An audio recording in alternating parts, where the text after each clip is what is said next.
Hello students, आज हम class 10th का सेकेंड सिटिंग का क्वेश्चन सेट आई का सॉल्यूशन ऑब्जेक्टिव लेके मैथ का आए हैं, जिसमें आज परीक्षा 14/2/2023 का है और एकदम 100% शुद्ध रहेगा। इसमें देखिए क्वेश्चन नंबर 1 क्या है। क्वेश्चन नंबर 1 जो है और इसमें हरे रंग से टिक मारा हुआ रहेगा। हमने क्वेश्चन को अच्छी तरह से सॉल्यूशन करके इसका आंसर आपको दे रहे हैं, जो कि एकदम 100% सही है। क्वेश्चन कहता है कि समान ऊंचाई के दो बेलनों के आयतन का अनुपात 4:9 है।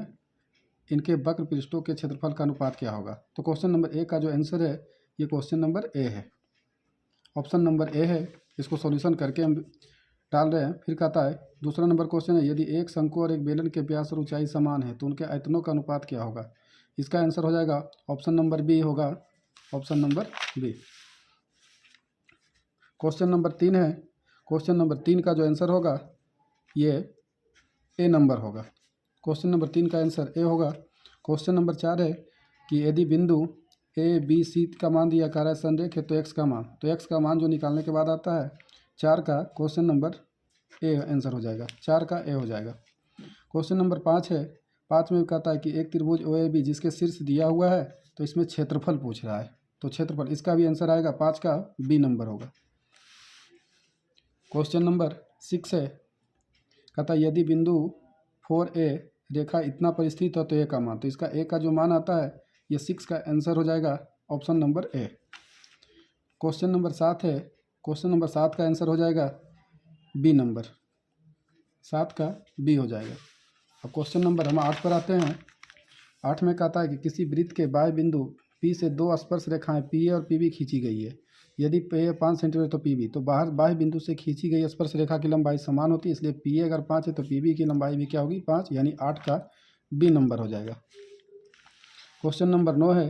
किसी समांतर श्रेणी का दूसरा पद 13 है और इसका पांचवा पद 25 है, तो इसका सारवंतर जो आएगा ये 9 का सी हो जाएगा, ऑप्शन नंबर 4। क्वेश्चन नंबर 10 है कि 13 और 17 का समांतर माध्य, तो इसका जो है बस दो को के जोड़ के आधा कर देना, तो 17 13 हो जाता है 30, 30 का आधा 15, यानी 10 का option number B. Question number 11 है। 11 का कहता है कि 0.67 को लिखा जा सकता है, मतलब इसको किस रूप में लिखा जाता है, ये 11 का बी इस रूप में लिखा जा सकता है। क्वेश्चन 12 है कि साइन स्क्वायर थीटा का मान क्या होगा, तो इसमें ऑप्शन के अनुसार एक 1 - cos स्क्वायर थीटा बराबर साइन, यानी 12 का option number A.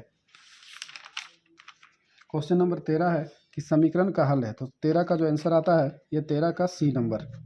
Question number 14 है। 14 का कहता है कि एक समांतर श्रेणी के प्रथम 3 पद इतना दिया है, तो बाई का मान आता है 14 का सी नंबर, 5 आता है। क्वेश्चन नंबर 15 है कि AP 6 9 12 का सारवंतर है, तो इसका सारवंतर 9 में से 6 गया ये 3, यानी 15 का ए।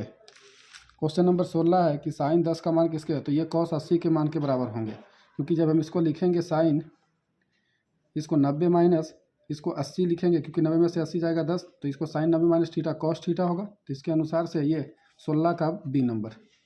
17 का जो आंसर होगा ये बी नंबर होगा। क्वेश्चन नंबर 18 है। 18 कौन सा पद 51 है, तो 18 का 11वां पद जो होगा, यानी ऑप्शन नंबर सी, ये 51 होगा। क्वेश्चन नंबर 19 है कि किसके मान 1/√2 के बराबर, तो ये 19 का सी हो जाएगा, cos 45 का मान 1/2, ये ऑप्शन के अनुसार। क्वेश्चन नंबर 20 है कि tan थीटा बराबर √3, तो थीटा का मान क्या होगा, तो 20 का ये डी नंबर सही होगा। 21 नंबर है कि 42 सेंटीमीटर व्यास वाले वृत्त का क्षेत्रफल है, तो इसका 21 का ऑप्शन नंबर बी आता है सॉल्यूशन करने के बाद। ये 22 है।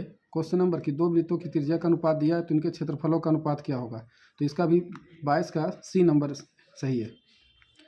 अब इस तरह के क्वेश्चन को सॉल्यूशन और आगे जो 10th का एग्ज़ाम है इसका सॉल्यूशन पाने के लिए या इस तरह का सॉल्यूशन पाने के लिए मेरे चैनल को थोड़ा लाइक और शेयर कर दीजिए, ताकि जो 10th वाले स्टूडेंट हैं उनको सही सही डायरेक्शन मिल सके।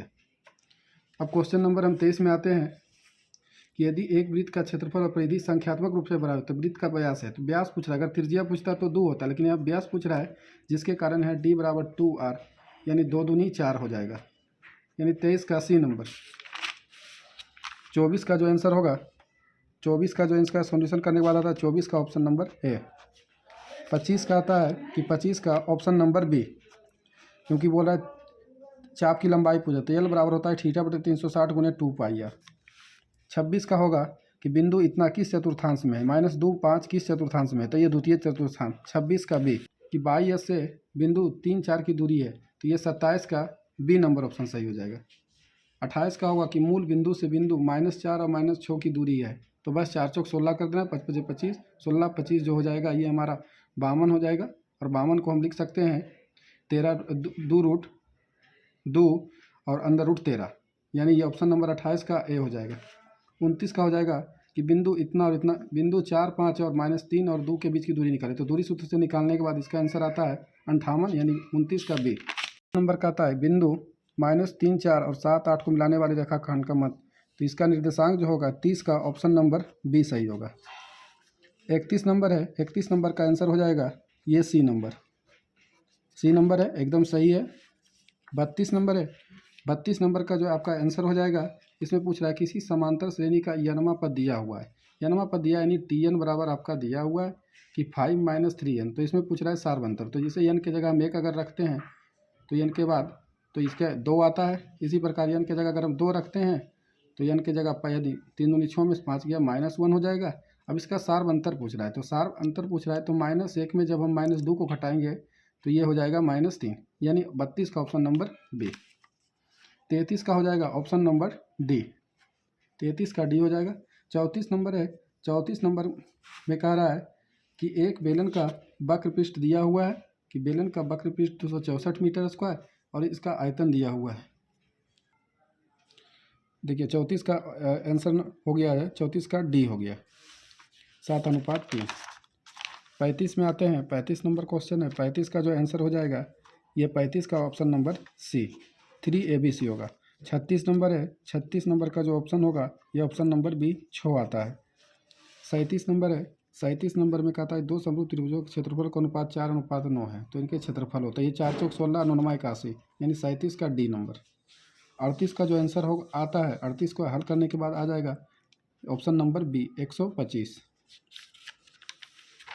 क्वेश्चन नंबर 39 आते हैं, 39 का जो है क्या था, यदि किसी वृत्त की त्रिज्या 14 सेंटीमीटर है तो वृत्त का क्षेत्रफल क्या होगा, तो 39 का सी हो जाएगा सही। 40 है, 40 का आंसर जो हो जाएगा 40 का ऑप्शन नंबर बी 88 सेंटीमीटर। 41 है, 41 का आंसर हो जाएगा sine square theta cos square theta के रूप में आ जाएगा, जब साइन स्क्वायर को हम चेंज कर लेंगे तो यह आ जाएगा, तो इसका मान हो जाएगा 41 का बी 1। 42 है, 42 का ऑप्शन नंबर हो जाएगा ए हो जाएगा, 42 का ए। 43 है, 43 का हो जाएगा 43 का ऑप्शन नंबर सी। 44 है, 44 का हो जाएगा 44 का बी नंबर 17/4। क्वेश्चन नंबर 45 है, 45 का ऑप्शन नंबर बी, 45 का बी 1 हो जाएगा। 46 का हो जाएगा 1, यानी ऑप्शन नंबर ए 46 का ए। 47 का हो जाएगा क्वेश्चन नंबर 47 का ऑप्शन नंबर ए। 48 है, 48 का क्वेश्चन नंबर 48 क्वेश्चन नंबर का आंसर हो जाएगा बी नंबर 1/4। 49 नंबर है, 49 नंबर का हो जाएगा प्रोबेबिलिटी ऑफ 1 - 0 पॉइंट, तो जब इसको 1 में से 0.5 घटाएंगे तो इसको घटाने के बाद आएगा 0.95, यानी 49 का बी नंबर सही हो जाएगा। 50 का जो आंसर हो जाएगा, इसमें जब हम माइनस कॉमन लेंगे तो ये हो जाएगा 1 - साइन स्क्वायर थीटा और बटे में कॉस स्क्वायर थीटा, तो ये जब 1 - साइन स्क्वायर थीटा कट जाएगा तो यहाँ बचेगा -1, यानी 50 का सी। 51 का आंसर हो जाएगा 51 का बी नंबर, 51 का बी नंबर। क्वेश्चन नंबर 52 में आते हैं, इनमें कौन अपरिमेय संख्या है, तो 49 ये परिमेय है, अपरिमेय पूछ रहा है, ये भी परिमेय ये भी, लेकिन ये 52 का सी नंबर, ये हरा कलर से आपका सही आंसर है। 53 का ऑप्शन नंबर ए हो जाएगा, 53 का ऑप्शन नंबर ए। 54 है, क्वेश्चन नंबर 54 का बी हो जाएगा आंसर, 2 हो जाएंगे। क्वेश्चन नंबर 55 कौन द्विघात समीकरण है, तो जब इसको हम तोड़ते हैं तो इस द्विघात समीकरण को तोड़ने के बाद ये 55 का सी आता है। क्वेश्चन नंबर 56 है, 56 का आंसर हो जाएगा 56 का बी नंबर, 56 का बी नंबर। क्वेश्चन नंबर 57 में आते हैं, 57 है, साइन 90 - थीटा, तो इसको कॉस थीटा लिखेंगे और कॉस में से कॉस घटेगा, यानी 57 का सी नंबर सही हो जाएगा। 58 का बोल रहा है कि एलसीएम निकालें, तो 58 में एलसीएम दिया हुआ है, एन का मान पूछ रहा है, तो एन का जो मान होगा 58 का सी नंबर सही होगा। 59 नंबर क्वेश्चन, 59 नंबर है कि कह रहा है कि दो परिमेय संख्या का गुणनफल, जब इसको करेंगे तो a + b × a - b के रूप में आ जाएगा, यानी 3 का स्क्वायर माइनस √5 का स्क्वायर, तो ये खत्म होगा तो 9 में से 5 गया 4 है, 4 जो है परिमेय संख्या, यानी 59 का ए नंबर। क्वेश्चन नंबर 60 का जो आंसर आएगा ये सी नंबर, 2 और -6। क्वेश्चन नंबर 61 है, 61 में कह रहा है 7 लाल 8 और 5 सफ़ेद गेंदे, लेकिन हमें कह रहा है ना लाल ना सफ़ेद, इसका मतलब सिर्फ हरा पूछ रहा है। तो ये हरा 8 हो गया और टोटल हो गया 8 7 15 20, यानी 2 चौक 8 5, यानी 2/5, यानी 61 का सी नंबर। क्वेश्चन नंबर 62 आते हैं। क्वेश्चन नंबर 62 का जो आंसर होगा 62 का बी नंबर, 62 का बी नंबर। 63 नंबर का आंसर होगा इसका भी, ये बी नंबर होगा, 63 का बी नंबर। क्वेश्चन नंबर 64 है, 64 का जो आंसर होगा ये डी नंबर, 64 का डी नंबर। क्वेश्चन नंबर 65 है, जब हम 65 को देखते हैं तो 65 का जो ये आंसर हो जाएगा ये डी नंबर आता है सोल्यूशन करने के बाद। ये क्वेश्चन नंबर 66 है, 66 का जो है ये सी नंबर आता है, 66 का सी यानी 30√3। सो क्वेश्चन नंबर 67 है, 67 का जो आएगा यहाँ पर 30 के मान रखेंगे, 30 30 60, और cos 60 का जो मान होता है ये 1/2 होता है, यानी 67 का सी नंबर। क्वेश्चन नंबर 68 में आते हैं। 68 में जब इसको हम हल करते हैं तो 68 का जो आंसर आएगा ये सी नंबर आएगा, यानी √3। 69 का आंसर आएगा 69, जब ये दोनों जोड़ला के बाद एक आता है तो एक दूसरे के विपरीत होते हैं तो इसका आंसर 1 होता है, यानी 69 का बी नंबर। क्वेश्चन नंबर 70 है, 70 का जो आंसर आएगा ये ए नंबर आएगा, 4√3। क्वेश्चन नंबर 71 है, 71 का जो आएगा ये 7/6, क्योंकि अल्फा प्लस बीटा बराबर होता है -b/a, और जहाँ -b के रूप में है -7 और a के रूप में 6, तो ये माइनस माइनस प्लस, यानी 71 का ए नंबर। 72 का जो आंसर होगा ये 72 का भी ए नंबर 1 होगा, और 73 का जो होगा 73 का ऑप्शन नंबर ये बी, x² - 5x, ये है सही। क्वेश्चन नंबर 74 में आते हैं। 74 का जो आंसर होगा ये डी नंबर होगा। क्वेश्चन नंबर 75 है, 75 का कहता है का 2x² 5x - 12 का एक मूल है। तो हम देखते हैं कि -4 जब इसमें मान रखते हैं कि x की जगह हमने -4 रखे और 5x की जगह -4 रखे, तो ये 4 चौक 16 दूनी 32 और ये 5 चौक 20 32, यानी 0 आ जाता है। जिसका मान रखने के बाद आता है उसका मूल होता है, तो 75 का सी नंबर। क्वेश्चन नंबर 76 है, 76 का जो आंसर होगा विवेचक निकालने के बाद ये 64 आता है। इसको हम d बराबर b² - 4ac पर जब निकालते हैं तो इसका आंसर आता है 64। 77 का जो आंसर होगा ये सी नंबर होगा, 77 का सी नंबर यानी 2 होगा।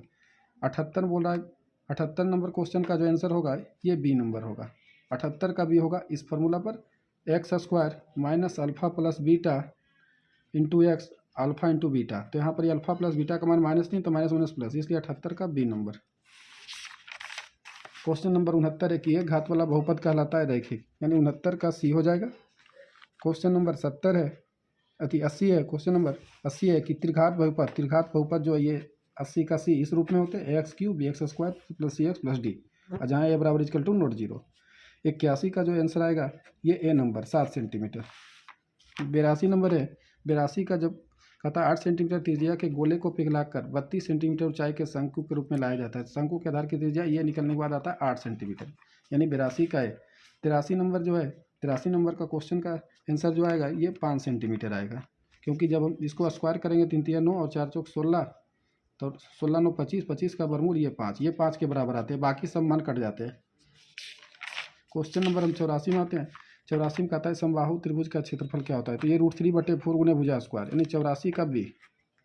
85 नंबर है, 85 नंबर का आंसर आता है 6√2, यानी 85 का बी। 86 नंबर क्वेश्चन का आंसर जो आएगा ये सी नंबर है, 2 cosec थीटा। 87 नंबर क्वेश्चन है, 87 नंबर का आंसर जो आता है ये 119 आता है, रूट में 119 आता है, क्योंकि जब हम 12 का स्क्वायर करेंगे और 5 का स्क्वायर करेंगे तो 12 गुने 12 144 और 5 5 25 बराबर 119 आता है। ये इसमें हमको लंब निकालना होता है, तो लंब के लिए हम लोग कर्ण स्क्वायर माइनस आधार स्क्वायर का उपयोग करते हैं। क्वेश्चन नंबर 88 है कि एक सिक्के को उछालने पर पट बोले चाहे चित बोले वह 1/2 होता है, इसलिए 88 का ऑप्शन नंबर ये हो गया। क्वेश्चन नंबर 89 है, 89 का जो आंसर आता है ये सी नंबर आता है 1/12। 90 नंबर है, 90 का आंसर जो आता है ये 3/2 आता है, 90 का 3/2 आता है। और ये 100 नंबर है, 100 नंबर का मध्यक पूछ रहा है, तो मध्यक बराबर इसमें टोटल 3 2 5 है, तो इसका n/1/2 पद के अनुसार होता है, तो इसमें हम 5 रखेंगे तो 5 है 1 6 का आधा 3, तो 3, तो तीसरा पद मेरा हो जाता है 2। इसको जब आरोही क्रम में सजाएंगे तो पहला पद 2, दूसरा 3 और तीसरा पद 5, तो 91 का सी नंबर। 92 नंबर है, 92 नंबर का बहुलक, तो बहुलक का मतलब होता है जो अधिक बार आता है उसे बहुलक कहते हैं, यानी 92 का डी नंबर। 93 का है कि वर्ग चिन्ह बताए, तो वर्ग चिन्ह में होता है कि दोनों के जोड़ के आधा, तो 25 और 15 40 का आधा 20, यानी 93 का बी। 94 नंबर का रहा कि वर्गों की लंबाई क्या होनी चाहिए, तो 2 से 5, 5 से 8, यानी 3 का अंतराल है, तो इसलिए वर्गों की लंबाई 3 होनी चाहिए। 94 का बी। क्वेश्चन नंबर 95 है कि 95 में का जो आंसर आएगा ये ऑप्शन नंबर बी हो जाएगा मेरा सही। क्वेश्चन नंबर 96 है, 96 का जो आंसर आता है ये ऑप्शन हो जाएगा बी, यानी 9। 97 की सूत्र से बहुलक परिकृत करने के लिए वर्गों की लंबाई कैसी होनी चाहिए, तो समान होनी चाहिए, 97 के ए होनी चाहिए। क्वेश्चन नंबर 98 है कि बारंबारता बंटन के माध्यक तथा बहुलक क्रमशः दिए हुए हैं, तो 28 तथा 16, तो इसके माध्यक क्या होंगे, तो इस फॉर्मूला के अनुसार हम बनाते हैं कि बहुलक बराबर 3 माध्यक और -2 माध्य। जब इसको हम बनाते हैं तो इसका आंसर आता है ये 24 आता है, यानी 98 का सी सही है। 99 नंबर है, 99 नंबर का सही है मेरा बी हो जाएगा। और ये क्वेश्चन नंबर 100 है, शंकु का पूर्ण पृष्ठीय क्षेत्रफल, तो शंकु का वक्र पृष्ठ होता है पाई आर एल, इसमें एक वृत्त जुड़ जाता है यानी पाई आर स्क्वायर, तो जिसके कारण पाई आर कॉमन लेंगे तो यहाँ से एल प्लस आर, यानी पाई आर एल प्लस आर, यानी 100 का सी नंबर हो गया। अब इस तरह के क्वेश्चन और आगे पाने के लिए और हम धीरे धीरे सबको डालेंगे, और इसका सॉल्यूशन के साथ भी हम स्मार्ट बोर्ड के क्लास पर हम लाइव क्लास में इसमें डालेंगे। और मेरे चैनल को प्रिंस कोचिंग सेंटर को सब्सक्राइब एंड लाइक कर दीजिए एंड शेयर कर दीजिए। धन्यवाद।